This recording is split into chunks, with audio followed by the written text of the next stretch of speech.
I call the Chancellor of the Exchequer.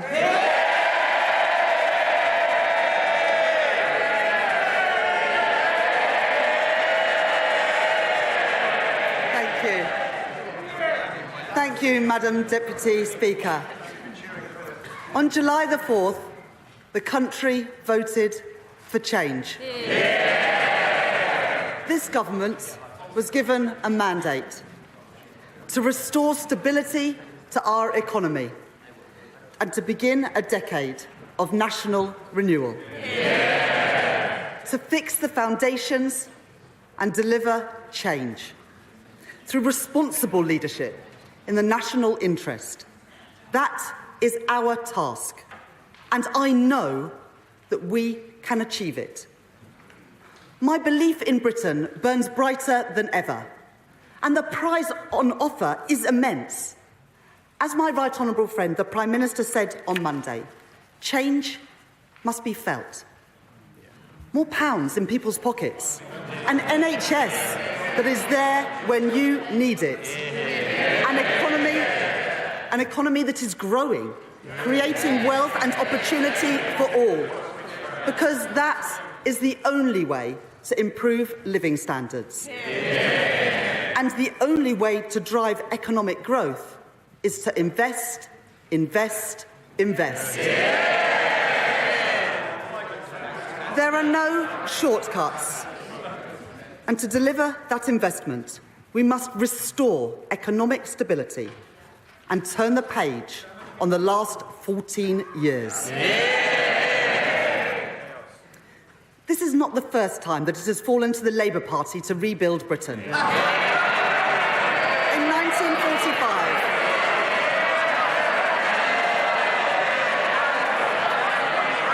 In 1945, it was the Labour Party that rebuilt our country from the rubble of the Second World War.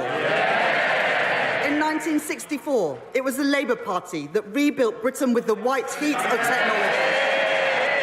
And in 1997, it was the Labour Party that rebuilt our schools and hospitals.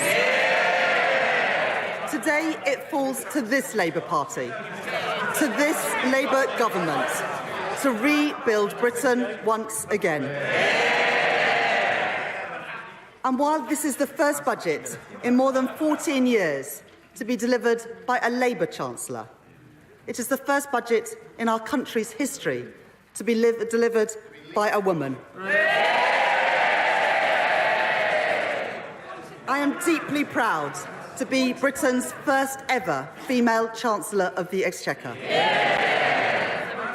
To girls and young women everywhere, I say, let there be no ceiling on your ambition, your hopes and your dreams. And along with the pride that I feel standing here today, there is also a responsibility to pass on a fairer society and a stronger generation to the next generation of women. Madam Deputy Speaker, the party opposite failed our country. Their austerity broke our National Health Service. Their Brexit deal harmed British businesses. And their mini-budget left families paying the price with higher mortgages. The British people have inherited their failure. A black hole in the public finances. Public services on their knees. A decade of low growth and the worst Parliament on record for living standards. Let me begin with the public finances. In July, I exposed a £22 billion black hole at the heart of the previous government's plans. A series of promises that they made but had no money to deliver. Covered up from the British people, covered up from this House. The Treasury's reserve, set aside for genuine emergencies, spent 3 times over just 3 months into the financial year. Today, on top of the detailed document that I have provided to the House in July, the government is publishing a line-by-line breakdown of the £22 billion black hole that we inherited.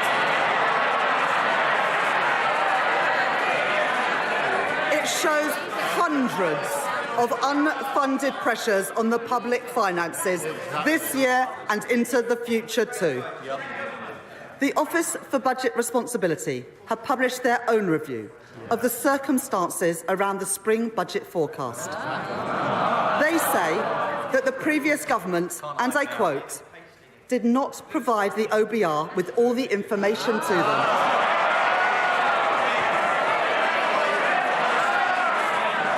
And had they known about these undisclosed pressures that have since come to light, then their spring budget forecast for spending would have been, and I quote again, materially different. Let me be clear. That means any comparison between today's forecast and the OBR's March forecast is false, because the party opposite hid the reality of their public spending plans. Yet, at the very same budget, they made another £10 billion worth of cuts to national insurance. It was the height of irresponsibility, and they knew it, because they had run out of road and they called an election to avoid making difficult choices. So let me make this promise to the British people. Never again will we allow a government to play fast and loose with the public finances. And never again will we allow a government to hide the true state of our public finances from our independent forecaster. That's why today I can confirm that we will implement in full the 10 recommendations from the Independent Office for Budget Responsibilities review.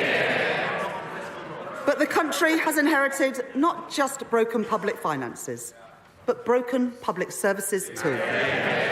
The British people can see and they can feel that in their everyday lives. NHS waiting lists at record levels. Children in porter cabins as school roofs crumble. Trains that do not arrive, rivers filled with polluted waste, prisons overflowing, crimes which are not investigated and criminals who are not punished. That is the country's inheritance. That is the country's inheritance from the party opposite. But they had no plan to improve our public services. And they had no plan to put our public finances on a stable footing. Quite the opposite. Since 2021, there have been no detailed plans for departmental spending set out beyond this year. And their plans relied on a baseline for spending this year, which we now know was wrong, because it did not take into account the £22 billion black hole. The previous government also failed to budget for costs that they knew would materialise. That includes funding for vital compensation schemes for victims of two terrible injustices.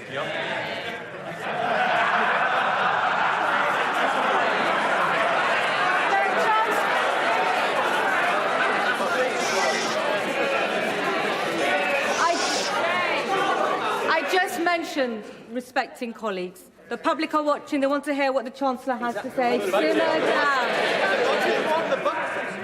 I would politely suggest that honourable members listen to this, because it includes funding for vital compensation schemes for victims of two terrible injustices: the infected blood scandal and the Post Office Horizon scandal. The Leader of the Opposition rightly made an unequivocal apology for the injustice of the infected blood scandal on behalf of the British state. But he did not budget for the costs of compensation. Today, for the very first time, we will provide specific funding to compensate those infected and those affected in full. With £11.8 billion in this budget. And I am also today setting aside £1.8 billion to compensate victims of the Post Office Horizon scandal. Redress that is long overdue for the pain and injustice that they have suffered. Madam Deputy Speaker, the leadership campaign for the party opposite has now been going on for over 3 months. But in all that time, not one single apology for what they did to our country. Because the Conservative Party has not changed. But this is a changed Labour Party, and we will restore stability to our country once again. The scale and seriousness of the situation that we have inherited cannot be underestimated. Together, the hole in our public finances this year, which recurs every year, the compensation schemes that they did not fund, and their failure to assess the scale of the challenges facing our public services means that this budget raises taxes by £40 billion. Any Chancellor standing here today would have to face this reality. And any responsible Chancellor would take action. That is why today I am restoring stability to our public finances and rebuilding our public services. As a former economist at the Bank of England, I know what it means to respect our economic institutions. I want to put on record my thanks to the Governor of the Bank, Andrew Bailey, and to the Independent Monetary Policy Committee. Today, I can confirm that we will maintain the MPC's target of 2% inflation, as measured by the 12-month increase in the Consumer Prices Index. I want to thank James Bowler, the Permanent Secretary to the Treasury, and my team of officials. Madam Deputy Speaker, I would also like to thank my predecessors as Chancellor of the Exchequer for their wise counsel as I have prepared for this budget. In particular, I would like to thank the former Right Honourable Member for Spelthorne for his invaluable advice in this weekend's papers, where he concluded that his mini-budget, and I quote, wasn't perfect. Well, for once, Madam Deputy Speaker, I think him and I are in absolute agreement. Finally, I want to thank Richard Hughes and his team at the Office for Budget Responsibility for their work in preparing today's economic and fiscal outlook. Let me now take the House through that forecast. The cost of living crisis under the last government stretched household finances to their limit, with inflation hitting a peak of above 11%. Today, the OBR say that CPI inflation will average 2.5% this year, 2.6% in 2025, then 2.3% in 2026, 2.1% in 2027, 2.1% in 2028, and 2.0% in 2029. Next, I move on to economic growth. Today's budget marks an end to short-termism. So I am pleased that for the first time, the OBR have published not only 5-year growth forecasts, but a detailed assessment of the growth impacts of our policies over the next decade too. And the new Charter for Budget Responsibility, which I am publishing today, confirms that this will become a permanent feature of our framework. The OBR forecast that real GDP growth will be 1.1% in 2024, 2.0% in 2025, 1.8% in 2026, 1.5% in 2027, 1.5% in 2028 and 1.6% in 2029. And the OBR are clear. This budget will permanently increase the supply capacity of the economy, boosting long-term growth. Every budget, it might sound shocking to them, but this government is boosting long-term economic growth. Every budget that I deliver will be focused on our mission to grow the economy. And underpinning that mission are the 7 key pillars of our growth strategy, developed and delivered alongside business, all driven forward by our excellent Financial Secretary to the Treasury. First, and most important, is to restore economic stability. That is my focus today.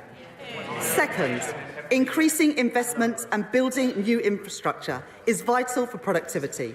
So we are catalysing £70 billion of investment through our National Wealth Fund. And we are transforming our planning rules to get Britain building again. Third, to ensure that all parts of the UK can realise their potential, we are working with the devolved governments and partnering with our mayors to develop local growth plans. Fourth, to improve employment prospects and skills, we are creating Skills England, delivering our plans to make work pay and tackling economic inactivity. Fifth, we are launching our long-term modern industrial strategy and expanding opportunities for our small and medium-sized businesses to grow.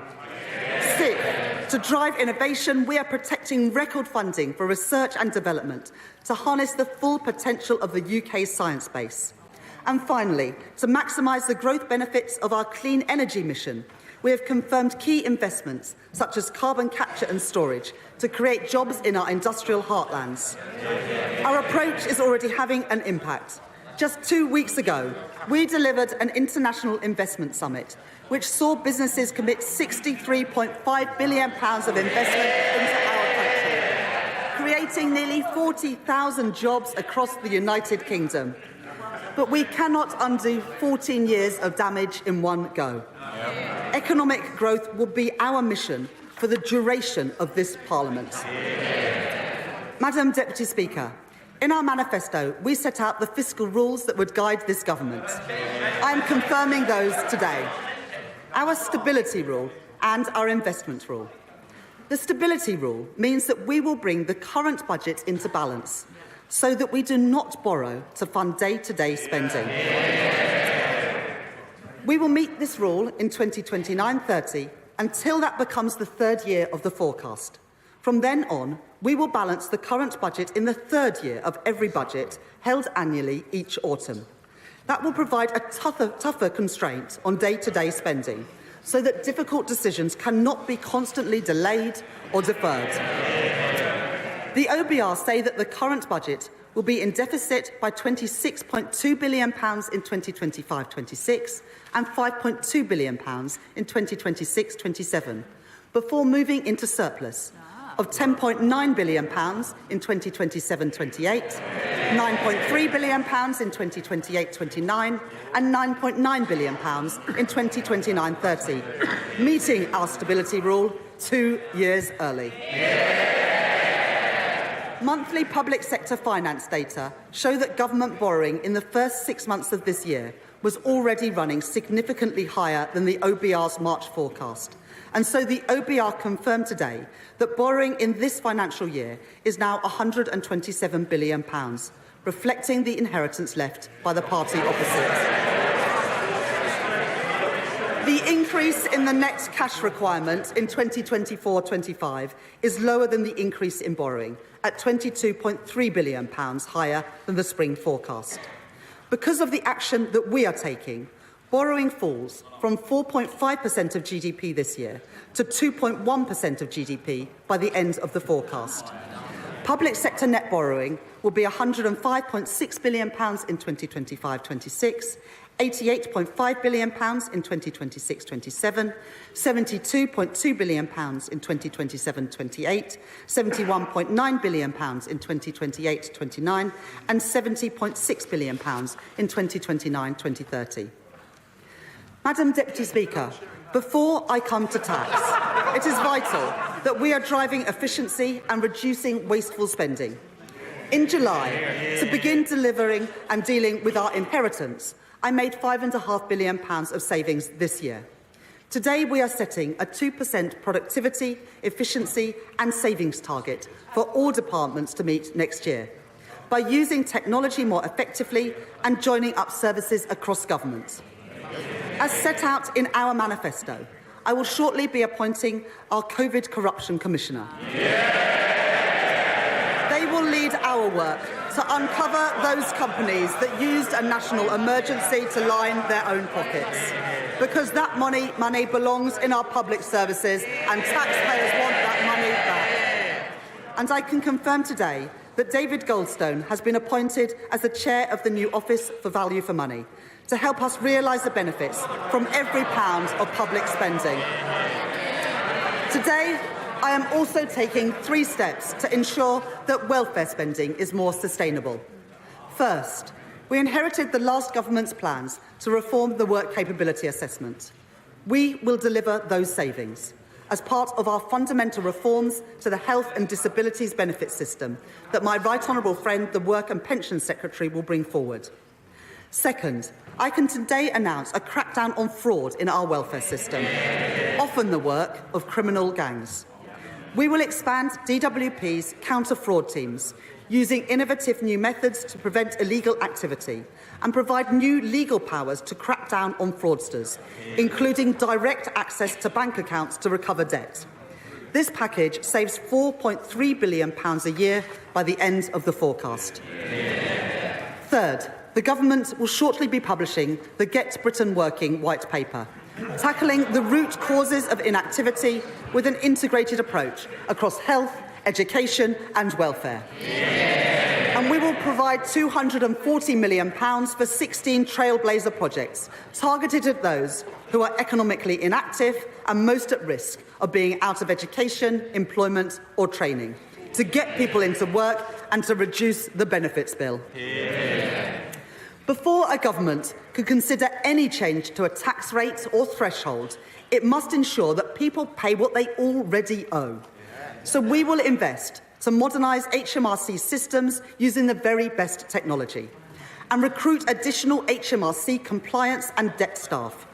We will clamp down on those umbrella companies who exploit workers, increase the interest rate on unpaid tax debt to ensure that people pay on time, and go after the promoters of tax avoidance schemes. These measures to reduce the tax gap raise £6.5 billion by the end of the forecast, and I want to thank the Exchequer Secretary for his outstanding work on this agenda.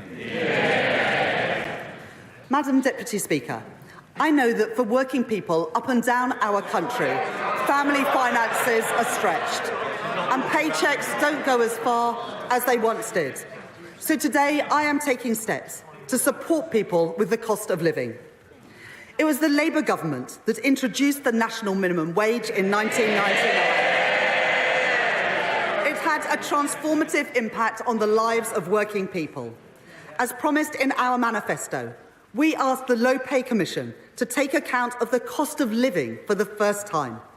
I can confirm that we will accept the Low Pay Commission recommendation to increase the national living wage by 6.7% to £12.21 an hour. Up to £1,400 a year for a full-time worker.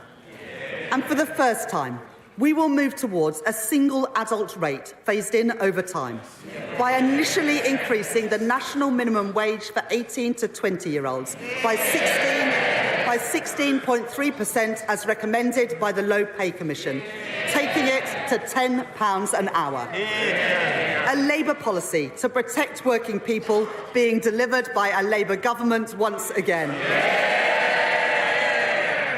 Second, I have heard representations from colleagues across this House about the carers allowance and the impact of the current policy on carers looking to increase the hours that they work, including from the honourable members for Shipley, the honourable member for Scarborough and Whitby, and the right honourable member for Kingston and Surbiton too.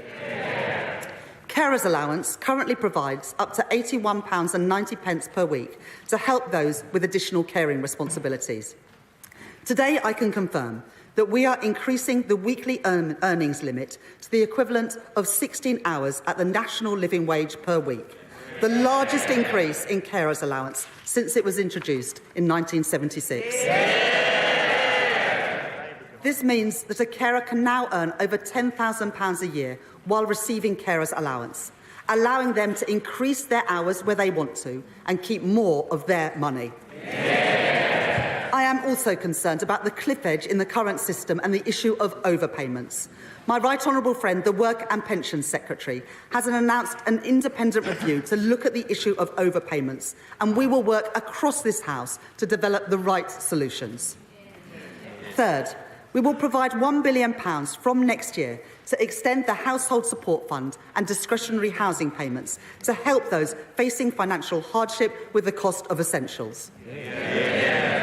Fourth, having heard representations from the Joseph Rowntree Foundation, Trussell and others to reduce the level of debt repayments that can be taken from a household's universal credit payment each month by reducing it from 25% to 15% of their standard allowance. This means that 1.2 million of the poorest households will keep more of their award each month, lifting children out of poverty, and those who benefit will gain an average of £420 a year. Madam Deputy Speaker, our plan to make work pay will also protect working people. I know that the party opposite are deeply interested in our plans here. Having seen their colleagues repeatedly dismissed at short notice, I know that they are worried about their future under the Right Honourable Member for North West Essex. So they should rest easy, knowing that our plan will protect working people from unfair dismissal. It will safeguard them from bullying in the workplace. And it will improve their access to paternity and maternity leave. I hope that the new Shadow Cabinet will soon be grateful for these increased protections at work. It is right that we protect those who have worked all their lives. In our manifesto, we promised to transfer the Investment Reserve Fund in the Mine Workers Pension Scheme to members. And I have listened closely to my honourable friends for Easington, Doncaster Central, Blaenau Gwent and Ayr, Carrick and Cumnock on this issue. Today, we are keeping our promise so that working people who powered our country receive the fair pension that they are owed. Our manifesto committed to the triple lock, meaning spending on the state pension is forecast to rise by over £31 billion by 2029-30 to ensure that our pensioners are protected in their retirement.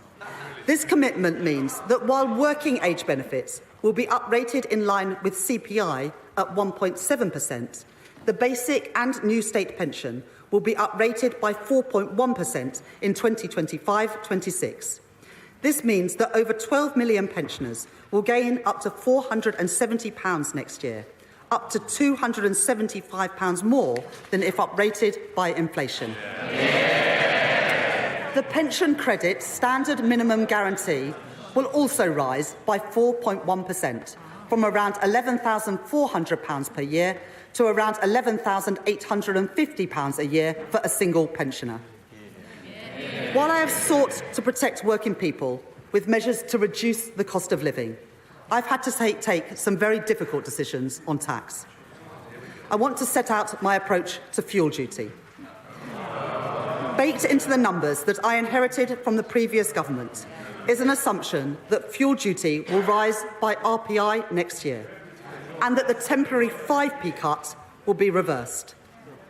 To retain the 5p cut and to freeze fuel duty again would cost over £3 billion next year. At a time when the fiscal position is so difficult, I have to be frank with the House that this is a substantial commitment to make. I have concluded that in these difficult circumstances, while the cost of living remains high, and with a backdrop of global uncertainty, increasing fuel duty next year would be the wrong choice for working people. It would mean fuel duty rising by 7p per litre. So I have decided today to freeze fuel duty next year, and I will maintain the existing 5p cut for another year too. There will be no higher taxes at the petrol. There will be no higher taxes at the petrol pumps next year. Madam Deputy Speaker, the last government made cuts of £20 billion to employees and self-employed national insurance in their final two budgets. These tax cuts were not honest. Because we now know that they were based on a forecast which the OBR say would have been materially different. It would have been materially different had they known the true extent of the last government's cover-up. Since July, I have been urged on multiple occasions to reconsider these cuts, to increase the taxes that working people pay and see in their payslips. But I have made an important choice today, to keep every single commitment that we made on tax in our manifesto. say to working people, I will not increase your national insurance, I will not increase your VAT, and I will not increase your income tax. Working people will not see higher taxes in their payslips as a result of the choices that I am making today. That is a promise made and a promise fulfilled. But any responsible Chancellor would need to make difficult decisions today to raise the revenues required to fund our public services and to restore economic stability.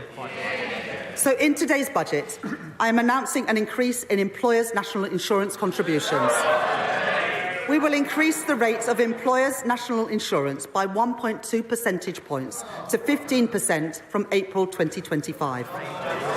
And we will reduce the secondary threshold, the level at which employers start paying national insurance on each employee's salary, from £9,100 a year to £5,000. This will raise £25 billion per year by the end of the forecast period. I know that this is a difficult choice.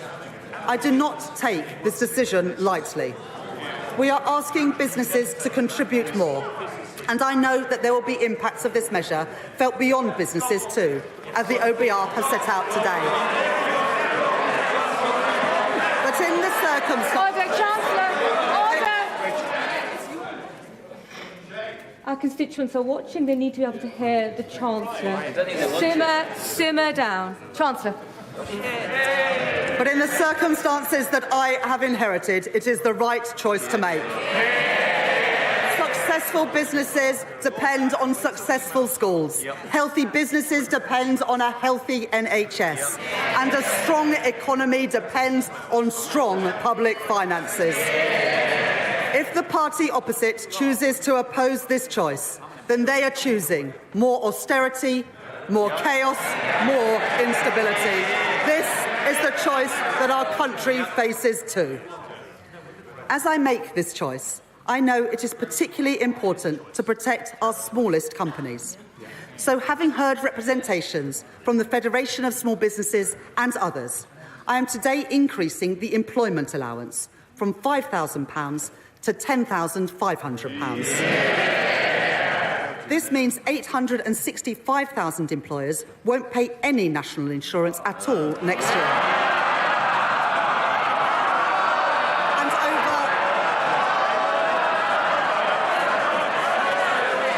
And over 1 million will pay the same or less than they did previously. This will allow a small business to employ the equivalent of 4 full-time workers on the national living wage without paying any national insurance on their wages. Madam Deputy Speaker, let me now come to capital gains tax. We need to drive growth, promote entrepreneurship and support wealth creation, while raising the revenue required to fund our public services and restore our public finances. Today, we will increase the lower rate of capital gains tax from 10 to 18% and the higher rate from 20 to 24%, while maintaining the rates of capital gains tax on residential property at 18 and 24% too. This means the UK will still have the lowest capital gains tax rate of any European G7 economy. Alongside these changes to the headline rates of capital gains tax, we are maintaining the lifetime limit for business asset disposal relief at £1 million to encourage entrepreneurs to invest in their businesses. Business asset disposal relief will remain at 10% this year before rising to 14% in April 2025 and to 18% from 2026-27, maintaining a significant gap compared to the higher rate of capital gains tax. Together, the OBR say that these measures will raise £2.5 billion by the end of the forecast. In a sign of this government's commitment to supporting growth and entrepreneurship, we have already extended the Enterprise Investment Scheme and the Venture Capital Trust schemes to 2035. And we will continue to work with leading entrepreneurs and venture capital firms to ensure that our policies support a positive environment for entrepreneurship in the UK. Next, inheritance tax. Only 6% of estates will pay inheritance tax this year. I understand the strongly held desire to pass down savings to children and grandchildren. So I am taking a balanced approach in my package today. First, the previous government froze inheritance tax thresholds until 2028. I will extend that freeze for a further 2 years until 2030. That means the first £325,000 of any estate can be inherited tax-free, rising to £500,000 if the estate includes a residence passed to direct descendants, and £1 million when a tax-free allowance is passed to a surviving spouse or civil partner.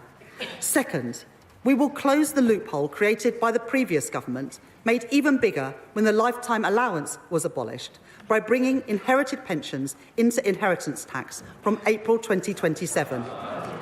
Finally, we will reform agricultural property relief and business property relief. From April 2026, the first £1 million of combined business and agricultural assets will continue to attract no inheritance tax at all.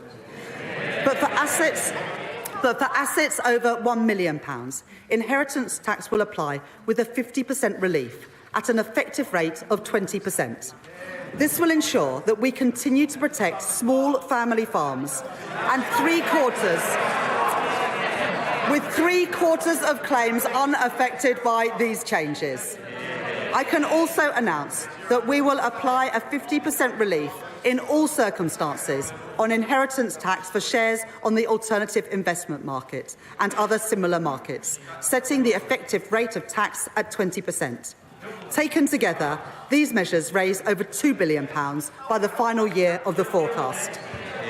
Next, I can confirm that the government will renew the tobacco duty escalator for the remainder of this Parliament at RPI plus 2%. Increase duty by a further 10% on hand-rolling tobacco this year, introduce a flat rate duty on all vaping liquid from October 2026, alongside an additional one-off increase in tobacco duty to maintain the incentive to give up smoking. And we will increase the soft drinks industry levy to account for inflation since it was introduced, as well as increasing the duty in line with CPI each year going forward. These measures will raise nearly £1 billion per year by the end of the forecast period. Madam Deputy Speaker, we want to support the take-up of electric vehicles, so I will maintain the incentives for electric vehicles in company car tax from 2028 and increase the differential between fully electric and other vehicles in the first-year rates of vehicle excise duty from April 2025. These measures will raise around £400 million by the end of the forecast period. Madam Deputy Speaker, let me update the House on our plans for air passenger duty. And I can see the right honourable gentleman's ears have pricked up. Air passenger duty has not kept up with inflation in recent years, so we are introducing an adjustment, meaning an increase of no more than £2 for an economy-class short-haul flight. But I am taking a different approach when it comes to private jets.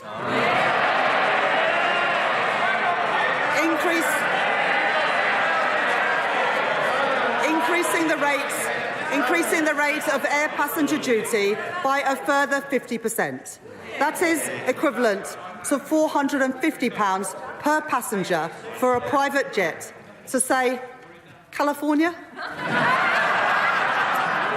Madam Deputy Speaker, let us now turn to our high street businesses. I know for them, a major source of concern is business rates. From 2026-27, we intend to introduce 2 permanently lower tax rates for retail, hospitality and leisure properties, which make up the backbone of our high streets across the country. And it is our intention that it is paid for by a higher multiplier for the most valuable properties. But the previous government created a cliff edge next year as temporary reliefs end. So I will today provide 40% relief on business rates for the retail, hospitality and leisure industry in 2025-26, up to a cap of £110,000 per business. Alongside this, the small business tax multiplier will be frozen next year. Next, I can confirm that alcohol duty rates on non-draft products will increase in line with RPI from February next year.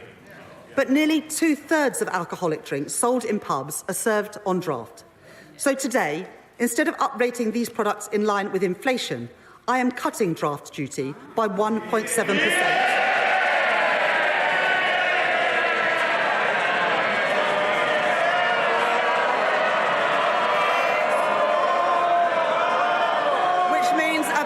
Off the pints in the pub. Alongside the changes I am making today, I am publishing a corporate tax roadmap, providing the business certainty called for by the CBI, the British Chambers of Commerce and the Institute for Directors. This confirms our commitment to cap the rate of corporation tax at 25%, the lowest in the G7 for the duration of this Parliament, while maintaining full expensing and the £1 million annual investment allowance, and keeping the current rates of research and development relief to drive innovation. Madam Deputy Speaker, in our manifesto, we made a number of commitments to raise funding for our public services. First, I have always said that if you make Britain your home, you should pay your taxes here too. So today I can confirm we will abolish the non-dom tax regime. And we will remove the outdated concept of domicile from the tax system from April 2025. We will introduce a new residence-based scheme with internationally competitive arrangements for those coming to the UK on a temporary basis, while closing the loopholes in the scheme designed by the party opposite. To further encourage investment into the UK, we will also extend the temporary repatriation relief to 3 years and expand its scope, bringing billions of pounds of new funds into Britain. The Independent Office for Budget Responsibility say that this package of measures will raise £12.7 billion over the next 5 years. Next, the fund management industry provides a vital contribution to our economy.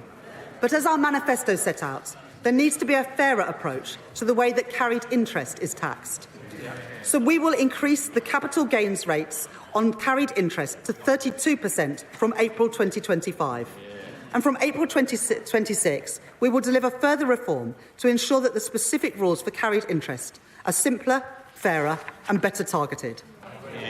In our manifesto, we committed to reforming stamp duty land tax to raise revenues while supporting those buying their first home.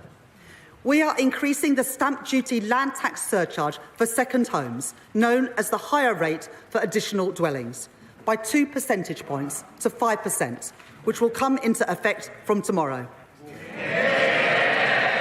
This will support over 130,000 additional transactions from people buying their first home or moving home over the next 5 years. Next, we are committed to reform the energy profits levy on oil and gas companies. I can confirm today that we will increase the rate of the levy to 38%, which will now expire in March 2030, and we will remove the 29% investment allowance to ensure that the oil and gas industry can protect jobs and support our energy security. So we will maintain the 100% first-year allowances and the decarbonisation allowances too. Finally, 94% of children in the UK attend state schools. To provide the highest quality of support and teaching that they deserve, we will introduce VAT on private school fees from January 2025. And we will shortly introduce legislation to remove their business rates relief from April 2025 too. We said in our manifesto that these changes, alongside our measures to tackle tax avoidance, would bring in £8.5 billion in the final year of the forecast. I can confirm today that they will in fact raise over £9 billion to support our public services and restore our public finances. That is a promise made and a promise fulfilled. Madam Deputy Speaker, I have one final decision to take on tax today. The previous government froze income tax and national insurance thresholds in 2021, and then they did so again after the mini-budget. Extending their threshold freeze for a further 2 years raises billions of pounds, money to deal with the black hole in our public finances and repair our public services. Having considered this issue closely, I have come to the conclusion that extending the threshold freeze would hurt working people. It would take more money out of their payslips. I am keeping every single promise on tax that I made in our manifesto. So there will be no extension of the freeze in income tax and national insurance thresholds beyond the decisions by the previous government. From 2028-29, personal tax thresholds will be uprated in line with inflation once again. When it comes to choices on tax, this government chooses to protect working people every single time. Madam Deputy Speaker, these are the choices I have made: to restore economic stability and to protect working people. The next choice I make is to begin to repair our public services. In recent months, we have conducted the first phase of the spending review to set departmental budgets for 2024-25 and 2025-26. And I want to thank my right honourable friend, the Chief Secretary to the Treasury, for his tireless work with colleagues from across government.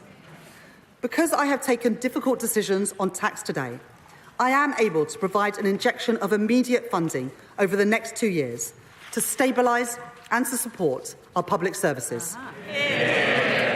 The next phase of the spending review will report in late spring, and I have set the overall envelope today. Day-to-day spending from 2024-25 onwards will grow by 1.5% in real terms. And today, departmental spending, including capital spending, will grow by 1.7% in real terms. At the election, we promised there would be no return to austerity. Today, we deliver on that promise. But given the scale of the challenge that we are facing in our public services, that means there will still be difficult choices in the next phase of the spending review.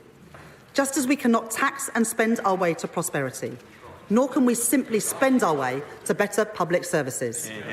So we will deliver a new approach to public service reform, using technology to improve public services and taking a zero-based approach so that taxpayers' money is spent as effectively as possible, and so we focus on delivering our key priorities. In the first phase of the spending review, I have prioritised day-to-day funding to deliver on our manifesto commitments. I want every child to have the very best start in life, and the best possible start to the school day too. And I know my right honourable friend, the Education Secretary, shares my ambition. So I am today tripling investment in breakfast clubs to fund them in thousands of schools. I am increasing the core schools budget by £2.3 billion next year to support our pledge to hire thousands more teachers into key subjects. So that our young people can develop the skills that they need for the future, I am providing an additional £300 million for further education. And finally, this government is committed to reforming special educational needs provision to improve outcomes for our most vulnerable children and to ensure that the system is financially sustainable. To support that work, I am today providing a £1 billion uplift in funding, a 6% real terms increase from this year. There is no more important job for government than to keep our country safe, and we are conducting a strategic defence review to be published next year. And as set out in our manifesto, we will set a path to spending 2.5% of GDP on defence at a future fiscal event. Today, I am announcing a total increase to the Ministry of Defence's budget of £2.9 billion next year, ensuring that the UK comfortably exceeds our NATO commitments and providing guaranteed military support to Ukraine of £3 billion per year for as long as it takes. Last week, alongside my right honourable friend, the Defence Secretary, I announced in addition to this further support to Ukraine on top of our NATO commitment through our £2.26 billion contribution to the G7's Extraordinary Revenue Acceleration Agreement, repaid using profits from immobilised Russian sovereign assets. And as we approach Remembrance Sunday, it is vital that we take time to remember those who have served our country so bravely. So I am today announcing funding to commemorate the 80th anniversary of VE and VJ Day next year, to honour those who have served at home and abroad. We must also remember those who experienced the atrocities of the Nazi regime firsthand. I would like to pay tribute to Lily Ebert, the Holocaust survivor and educator who passed away aged 100 earlier this month.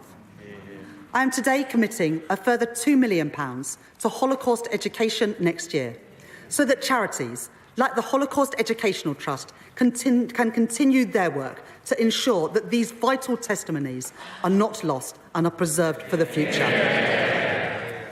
Madam Deputy Speaker, to repair our public services, we also need to work alongside our mayors and local leaders. We will deliver a significant real terms funding increase for local governments next year, including £1.3 billion of additional grant funding to deliver essential services, with at least £600 million in grant funding for social care and £230 million to tackle homelessness and rough sleeping. We are today confirming that Greater Manchester and the West Midlands will be the first mayoral authorities to receive integrated settlements from next year, giving mayors meaningful control of the funding for their local areas. And to support our high streets, we are taking action to deal with the sharp rise in shoplifting that we have seen in recent years. We will scrap the effective immunity for low-value shoplifting introduced by the party opposite. And having listened closely to organisations like the British Retail Consortium and the trade union USDOR, I am providing additional funding to crack down on the organised gangs which target retailers.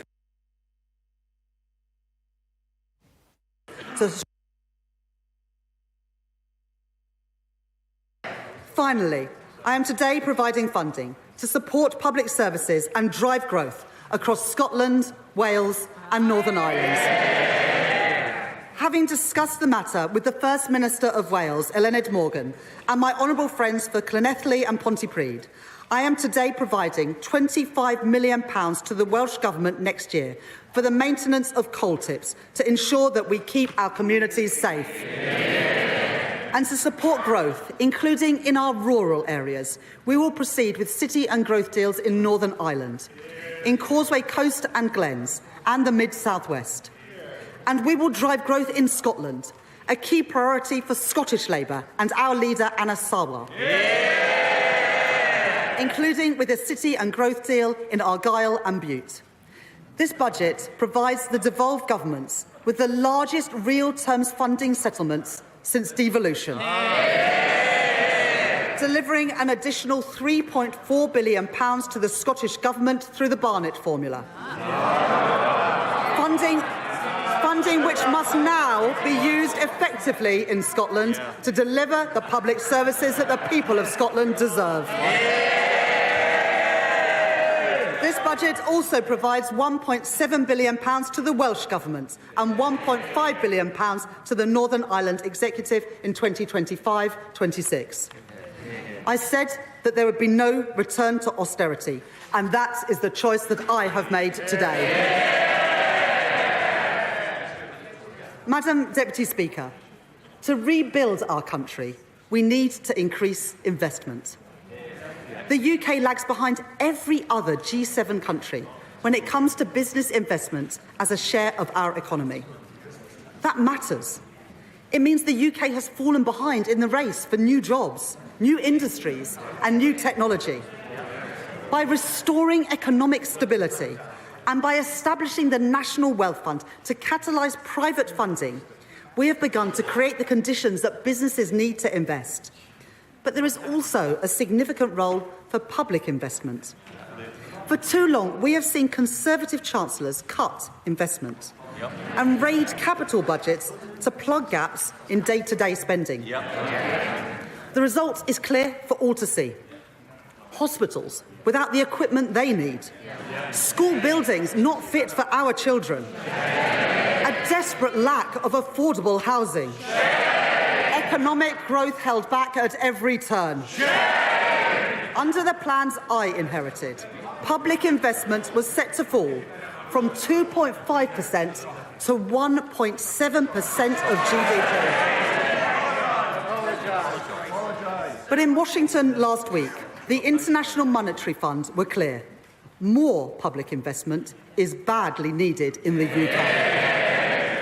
So having listened to the case made by the former Governor of the Bank of England, Mark Carney, former Treasury Minister Jim O'Neill, and the former Cabinet Secretary Gus O'Donnell, among others, I am confirming our investment rule.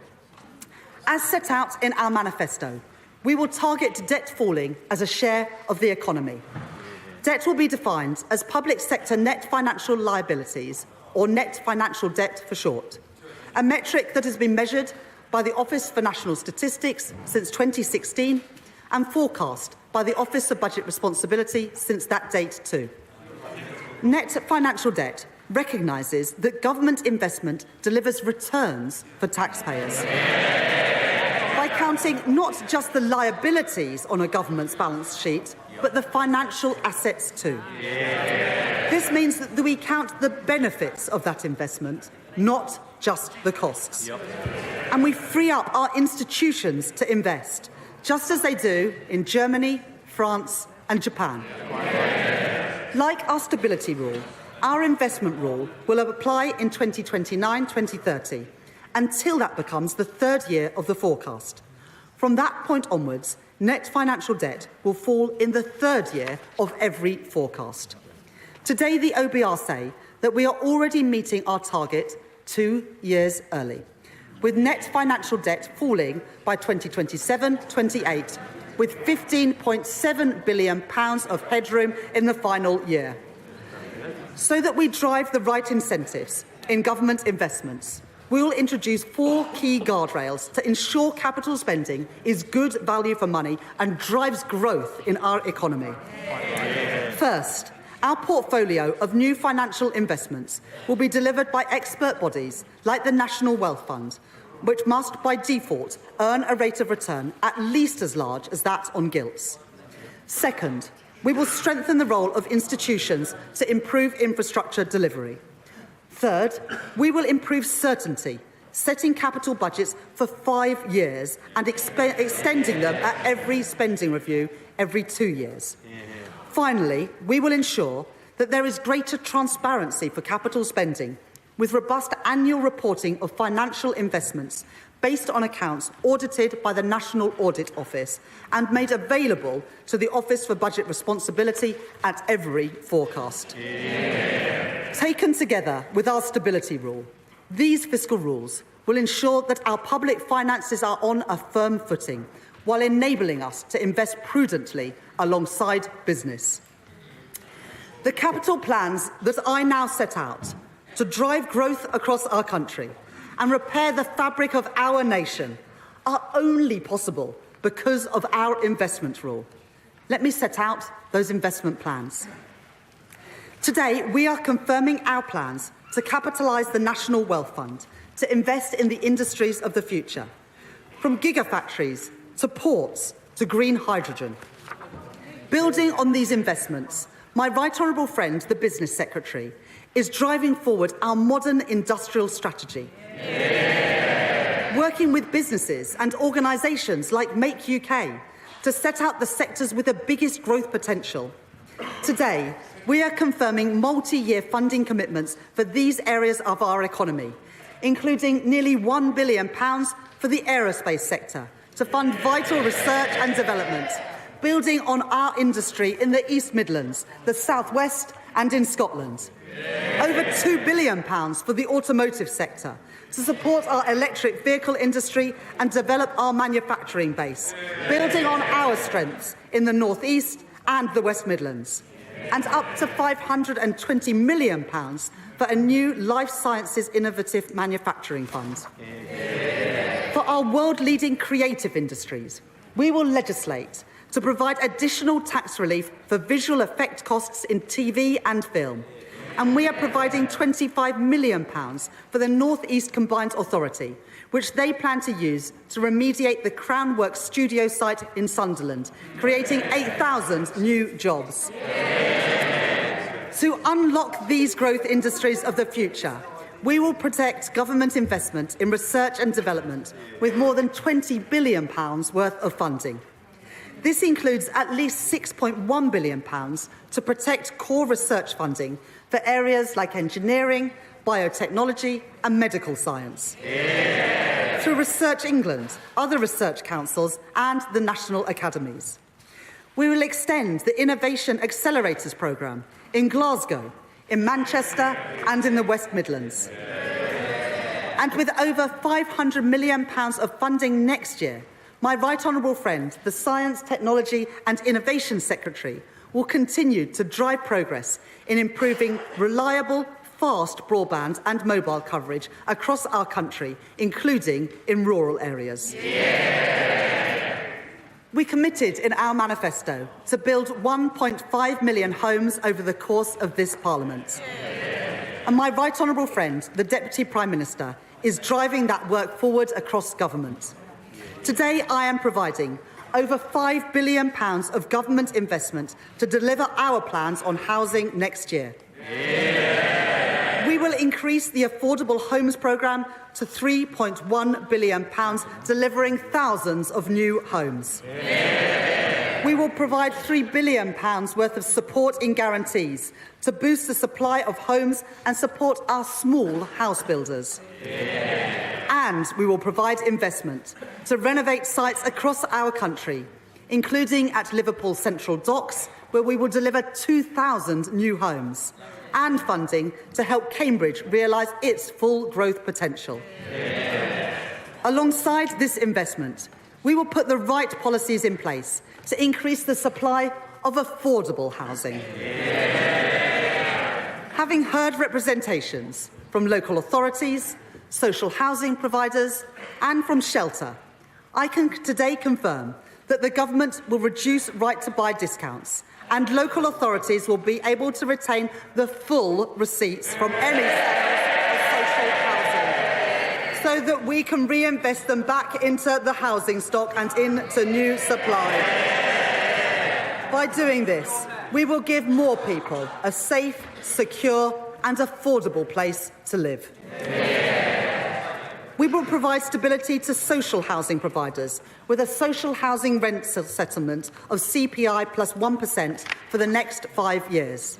And we will deliver on our manifesto commitment to hire hundreds of new planning officers to get Britain building again. We will also make progress on our commitment to accelerate the remediation of homes following the findings of the Grenfell inquiry, with £1 billion of investment to remove dangerous cladding next year. The last government made a number of promises on transport, but it failed to fund them. Working with my right honourable friend, the Transport Secretary, I am changing that. We are today securing the delivery of the TransPennine upgrade to connect York, Leeds, Huddersfield and Manchester. Delivering fully electric local and regional services between Manchester and Staley Bridge by the end of this year. With a further electrification of services between Church Fenton and York by 2026. To help grow our economy across the north of England with faster and more reliable services. We will deliver East-West Rail to drive growth between Oxford, Milton Keynes and Cambridge, with the first services running between Oxford, Bletchley and Milton Keynes next year, and trains between Oxford and Bedford running from 2030. We are delivering railway schemes which improve journeys for people across our country, including upgrades at Bradford Forster Square Station, improving capacity at Manchester Victoria and electrifying the Wigan to Bolton line. My right honourable friend, the Transport Secretary, has also set out a plan for how to get a grip of HS2. Today, we are securing delivery of the project between Old Oak Common and Birmingham, and we are committing the funding required to begin tunnelling work to London Euston Station. This will catalyse private investment into the local area, delivering jobs and growth. I am also funding significant improvements to our roads network. For too long, potholes have been an all-too visible reminder of our failure to invest as a nation. Today, that changes. With £500 million increase in road maintenance budgets next year, more than delivering on our manifesto commitment to fix an additional 1 million potholes each year. We will provide over £650 million of local transport funding to improve connections across our country, in towns like Crewe and Grimsby, and in our villages and rural areas from Cornwall to Cumbria. And while the previous government's policy was for the bus fare cap to end this December, we understand how important bus services are for our communities. And so we will extend the cap for a further year, setting it at £3 until December 2025. Finally, we will deliver £1.3 billion of funding to improve connectivity in our city regions, funding projects like the Brierley Hill Metro extension in the West Midlands, the renewal of Sheffield Supertram, and the West Yorkshire Mass Transit, including in Bradford and Leeds. Madam Deputy Speaker, to bring new jobs to Britain and to drive growth across our country, we are delivering our mission to make Britain a clean energy superpower, led by my right honourable friend, the Energy Secretary. Earlier this month, we announced a significant multi-year investment between government and business into carbon capture and storage, creating 4,000 jobs across Merseyside and Teesside. Today, I am providing funding for 11 new green hydrogen projects across England, Scotland and Wales.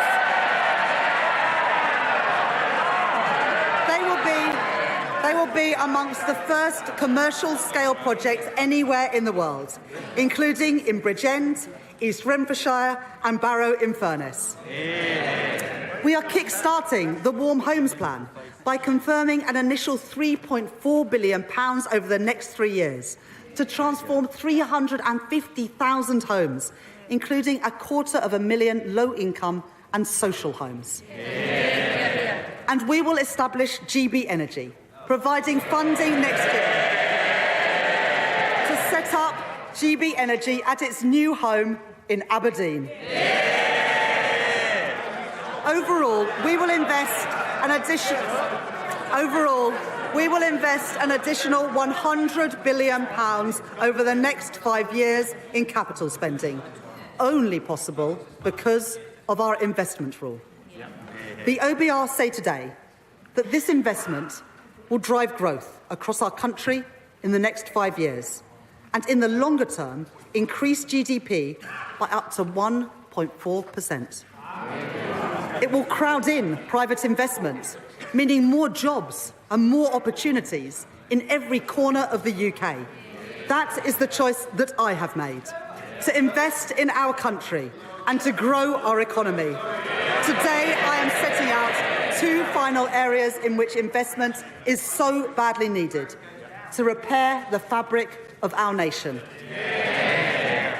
Madam Deputy Speaker, my right honourable friend, the member for Lewisham West and East Dulwich and I joined the Labour Party because of the condition of our schools in the 1980s and the 1990s under Conservative governments.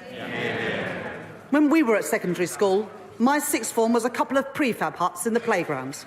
My school, like so many others, was rebuilt by the last Labour government.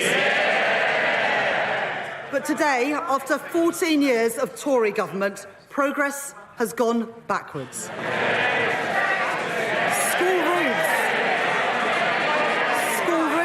crumbling and millions of children are facing the same backdrop as I did. I will be the Chancellor that changes that.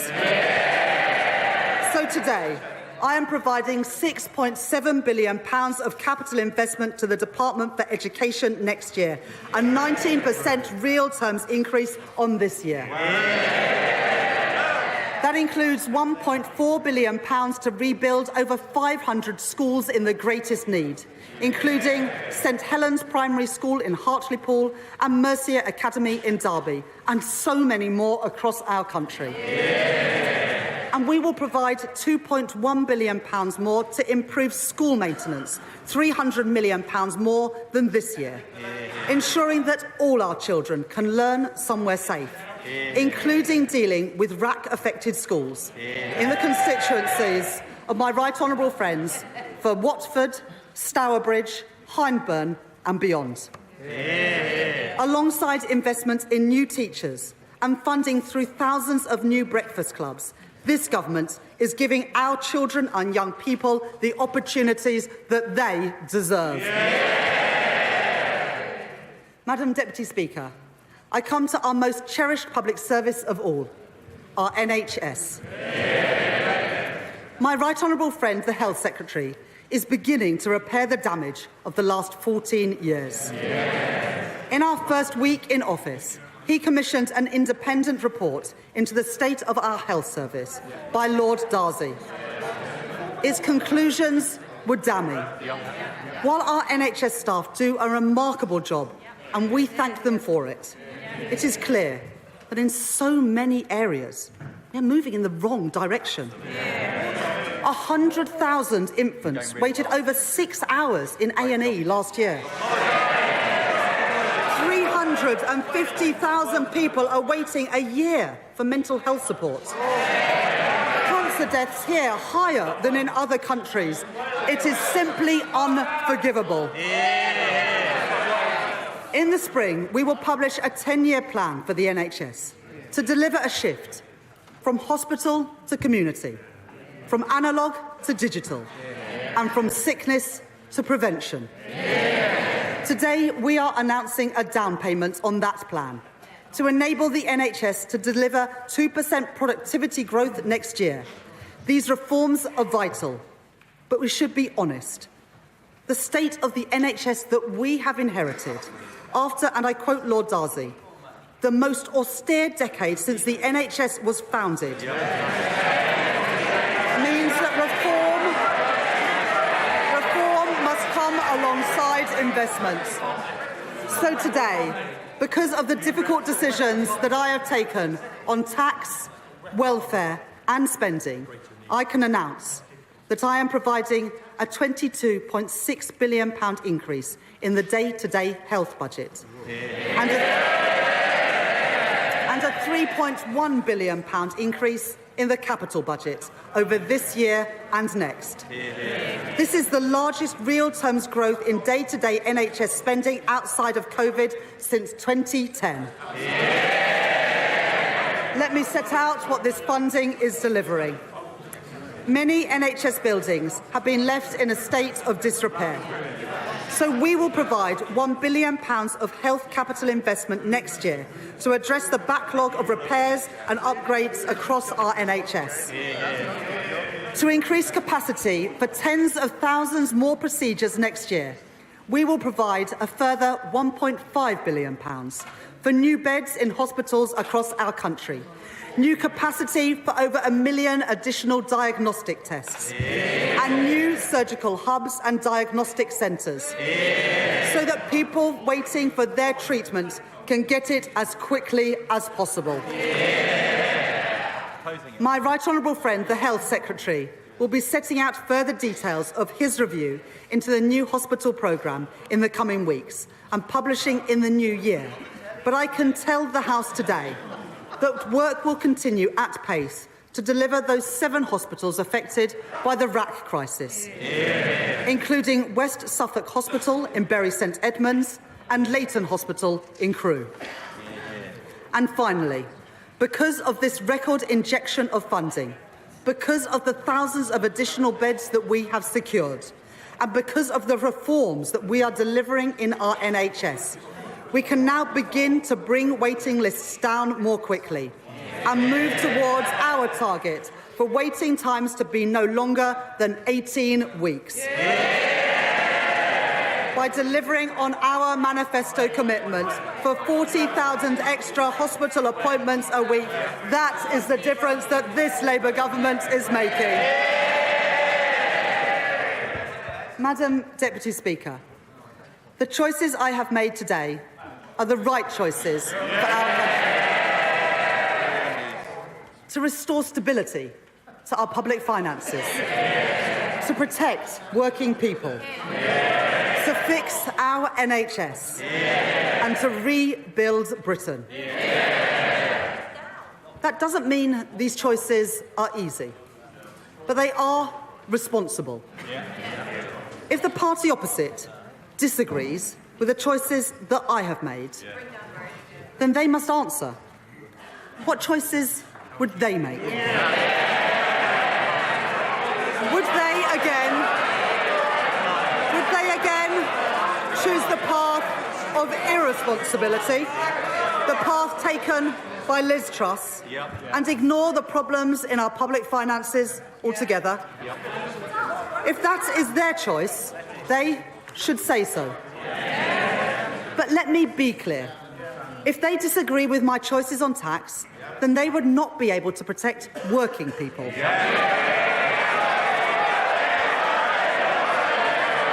they disagree with our plans to fund public services, then they would have to cut schools and hospitals. And if they disagree with our investment rule, then they would have to delay or cancel thousands of projects which drive growth across our country. This is a moment of fundamental choice for Britain. I have made my choices, the responsible choices, to restore stability to our country, to protect working people, more teachers in our schools, more appointments in our NHS, more homes being built, fixing the foundations of our economy, investing in our future, delivering change, rebuilding Britain. We on these benches commend those choices, and I commend this statement to the House.